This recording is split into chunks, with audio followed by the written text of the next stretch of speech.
स्वतंत्र search news में आप सभी का स्वागत है। मैं हूं विशाल सक्सेना। आज समाजवादी पार्टी के यूथ ब्रिगेड के कार्यकर्ताओं ने समाजवादी पार्टी के कार्यों को जनता के बीच में रखा, जहां इंगलास विधानसभा 77 से पूर्व प्रत्याशी पप्पू प्रधान ने जनता के बीच में अपनी बात रखी और हमने भी उनसे खास बातचीत की और जानने का प्रयास किया कि आखिर किन मुद्दों को लेकर के वो जनता के बीच में जा रहे हैं। और उन्होंने समाजवादी पार्टी की कई विस्तृत योजनाओं के बारे में चर्चा की और कहा कि समाजवादी पार्टी ही एक ऐसी मात्र सरकार है जो इस उत्तर प्रदेश का विकास कर सकती है। देखिए पूरी रिपोर्ट। और स्वतंत्र सर्च न्यूज़ में आपका स्वागत है। मैं हूं विशाल सक्सेना।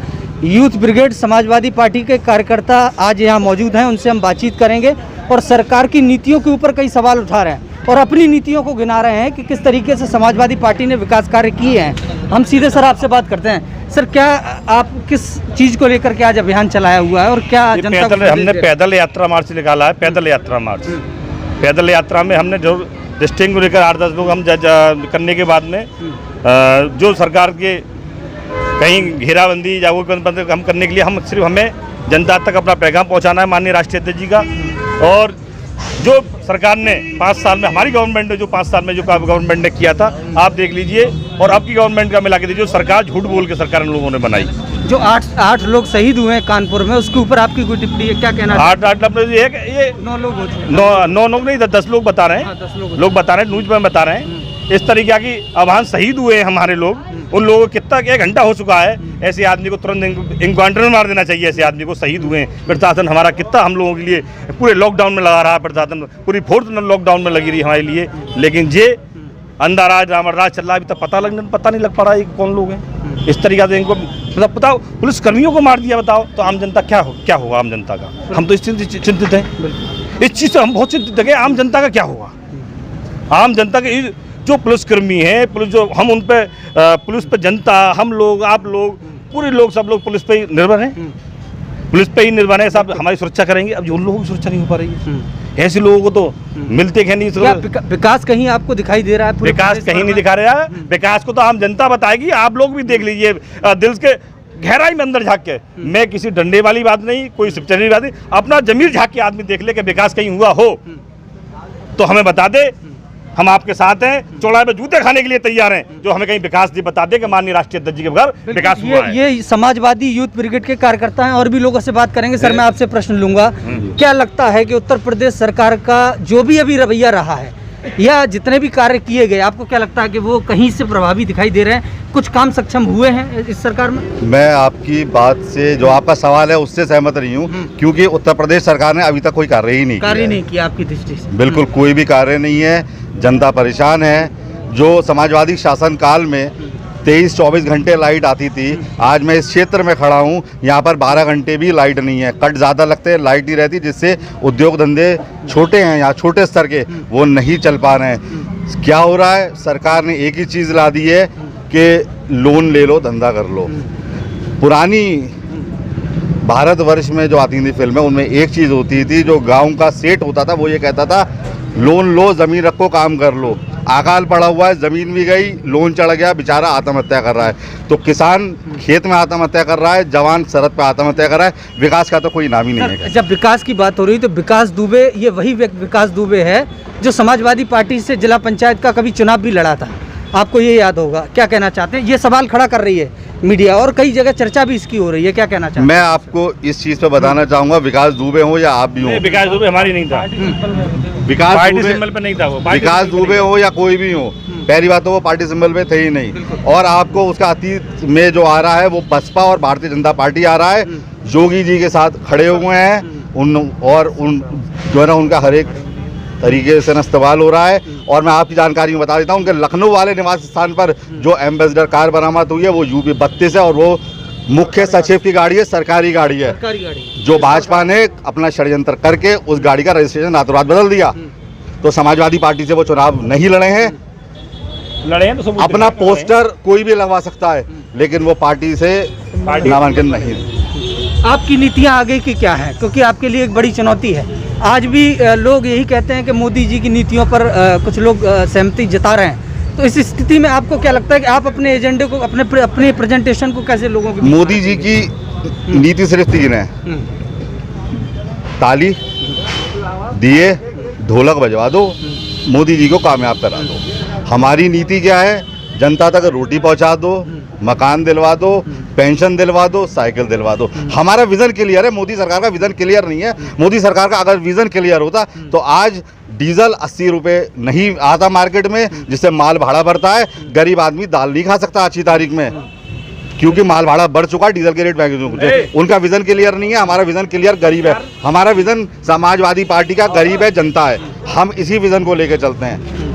बिल्कुल। और कोई संदेश उत्तर प्रदेश की जनता को आप देना चाहेंगे अपनी यूथ ब्रिगेड की तरफ से? उत्तर प्रदेश की जनता को सिर्फ एक ही संदेश है, अब जाग जाइए, जागने का समय आ चुका है, वरना ये सरकार खोखला कर देगी, आपको खत्म कर देगी। ये अंबानी अडानी की सरकार है, ये आपकी सरकार नहीं है। जाग जाइए, इस पत्र को पढ़ लीजिए, इसमें दूध का दूध और पानी का पानी हो जाएगा। और मैं बता देना चाहता हूं आपको, अखिलेश यादव जी आपके लिए दिन रात लड़ रहे हैं, और हम लोग के ऊपर इस सरकार ने 188 का मुकदमा भी डाल चुकी है। लेकिन समाजवादी वीर जो हमारे सब साथी खड़े हुए हैं, अगर शासन प्रशासन इसको गुनाह समझता, अपराध समझता है, तो समाजवादी हर एक कार्यकर्ता ये अपराध बार बार करेगा, जनता के लिए सूली पर चढ़ जाएगा। बिल्कुल। ये थे हमारे साथ में समाजवादी पार्टी के यूथ ब्रिगेड के कार्यकर्ता अजय चौधरी, राष्ट्रीय कार्यकारिणी यूथ ब्रिगेड के, जिनसे हमारी बातचीत हो रही थी। एक दो कार्यकर्ताओं से और बात करते हैं। सर, क्या लगता है सर आपको, जो स्थिति बनी हुई है प्रदेश के अंदर, ये बात तय है कि लोग डरे हुए हैं, इस बात से हम भी सहमति जताते हैं। आगे आपकी तैयारियां क्या हैं?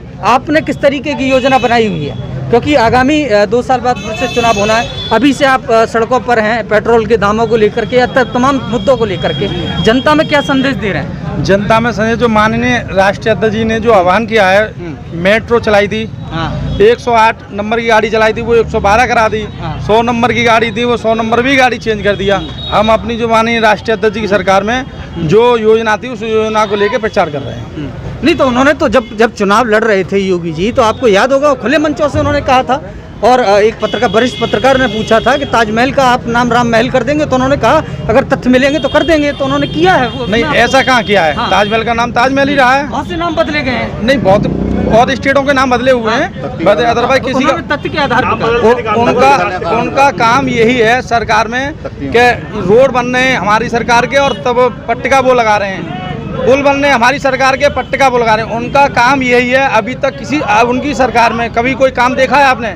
कोई जिले की योजना या कोई अपने उत्तर प्रदेश की योजना कोई देखी अभी तक? एम्बुलेंस हमारी सरकार में थी, 100 नंबर की हमारी सरकार में थी, और ट्रामा सेंटर जितने थे वो हमारी सरकार में थे, जितने ओवरब्रिज बने वो हमारी सरकार में बने। अभी तक भाजपा सरकार में ऐसा कोई प्रोजेक्ट नहीं आया है जो कि भाजपा सरकार के नाम से चला हुआ है। अच्छा सर, एक आखिरी सवाल लूँगा, और मैं चाहूँगा सर, आप बुद्धिजीवी हैं, जात पात और सांप्रदायिकता की राजनीति उत्तर प्रदेश से खत्म होगी या नहीं होगी? आखिरी सवाल। जब तक भारतीय जनता पार्टी उत्तर प्रदेश देश में रहेगी, जात पात में ये देश बटा रहेगा, ये देश में भाईचारा नहीं होगा। समाजवादी पार्टी ने सबको अपने साथ रखा है, खड़ा करके चले, ये इतिहास गवाह, ये आप भी देख लीजिए आज की तारीख में जनता का क्या हाल है। ये हमारे देश का युवा है, ये युवा है, बच्चा है, इसकी हालत देखिए। ये बच्चा भारतीय जनता पार्टी के किसी नेता या किसी व्यक्ति, किसी भी बिजनेसमैन के पास खड़ा नहीं हो सकता, लेकिन समाजवादी पार्टी हर एक को, गरीब हो या अमीर, दिल से लगा के रखती है। क्योंकि हमारा एक ही नारा है, जय जवान जय किसान, किसान खेत में जवान सरहद पर। ये नारा से 70 साल से लगता रहा है इस देश के अंदर, लेकिन किसानों का भला नहीं हुआ। हम शिक्षा के ऊपर बात करते हैं, शिक्षा की स्थिति वैसी की वैसी है सर। आपको क्या लगता है? 70 साल से समाजवादी पार्टी नहीं थी। 70 साल से अगर समाजवादी पार्टी केंद्र में होती तो हर एक युवा शिक्षित होता, शिक्षित होता, और देश बहुत आगे होता। बिल्कुल। ये हमारे साथ में थे यूथ ब्रिगेड के सभी कार्यकर्ता। और दर्शकों को मैं बता दूं कि पार्टियों की जो नीतियां होती हैं वो जब जमीन तक आती हैं, ऊपर से तो बहुत अच्छी नीतियां दिखाई देती हैं, लेकिन जब जमीन पर, धरातल पर आकर के उनकी स्थिति देखी जाती है तो कहीं ना कहीं वो खोखली नजर आती हैं। कैमरामैन रवि के साथ में विशाल सक्सेना की रिपोर्ट, स्वतंत्र सर्च न्यूज़ के लिए। बने रहिए सच के साथ। नमस्कार। जैसा कि आप लोगों ने देखा कि समाजवादी यूथ ब्रिगेड के कार्यकर्ताओं ने हमसे बातचीत की, जिसमें पूर्व प्रत्याशी पप्पू प्रधान भी हमारे साथ मौजूद रहे। उन्होंने बताया कि सरकार कहीं ना कहीं विकास कार्यों में असफल होती हुई नजर आ रही है, और जिस प्रदेश के अंदर पुलिस वाले ही सुरक्षित नहीं हैं, उस प्रदेश में आम आदमी की सुरक्षा की गारंटी क्या है। उन्होंने इन तमाम मुद्दों पर बातचीत की। बाकी की खबरों के लिए बने रहिए हमारे साथ और देखते रहिए स्वतंत्र सर्च न्यूज़। और आपसे एक निवेदन है, चैनल को सब्सक्राइब करना ना भूलें। धन्यवाद।